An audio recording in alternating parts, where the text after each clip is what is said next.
Hey guys, I'm Samson Nabina. I have one tip that's really going to improve your game this year, but first I need to build a little context. So come on over with me to the dry erase board and I'm going to spell it out for you. So before I give you the table tennis tip, I'm going to talk to you about one of my New Year's resolutions for the year. One of my New Year's resolutions is to try to do better with remembering names. So I got some expert advice, and here's some things that experts recommend. First is repeat it. When somebody tells you their name, hi, I'm Bob White, then I can repeat it back. Hi, Bob, or hi, Bob White. The next thing is to spell it. If I can spell it in my mind, this continues to reinforce it. The next thing is to be creative. If somebody tells me their name is Bob White, I have to somehow be able to associate it with something. Maybe I look at them and I see their head just keep bobbing up and down. Maybe I look at them and they look kind of pale. So maybe he looks white and maybe his head's bobbing up and down. Maybe he's Bob White. Maybe somebody else says, yeah, my name's Victoria. How can I remember that name? Well, maybe their face is kind of like a V, so I picture this V for Victoria. Or maybe somebody says, I'm Jimmy. I think, Jimmy. Well, maybe I can picture him working at Jimmy John's. So I pictured this guy with a Jimmy John's work uniform serving me my sandwich for lunch. So be creative and try to make their name associated with something. This is going to give you a much better chance of remembering their name.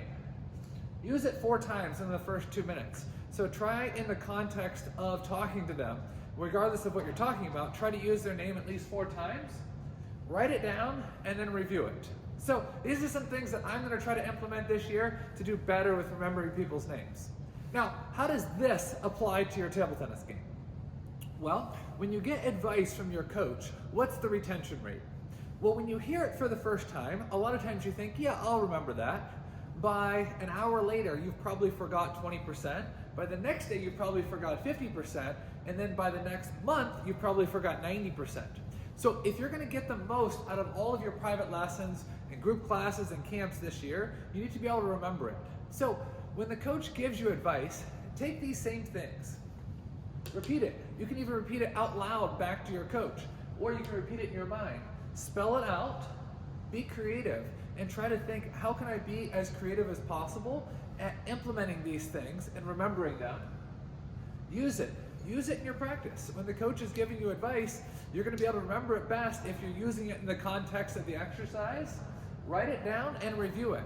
Everybody, and I mean everybody, regardless of your level, you should have a notebook. It could be on your phone, it could be on your tablet, or it could actually be a paper notebook, and you need to write it down and you need to review it often. It's great to learn new things, but being able to remember these things and apply these things, this is going to get you to the next level faster. So yes, everybody needs to practice more. Yes, everybody needs to be more determined. But at the same time, you also have to be able to remember the things that you're learning in your lessons and apply them. So if you want to get the most out of your practice this year, try to apply the same principles that I'm using to remember people's names. Try to apply that when you're getting coaching in table tennis. I'm Samson Nabina. Thanks for watching, and for more free articles and videos, check out my website, samsonnabina.com.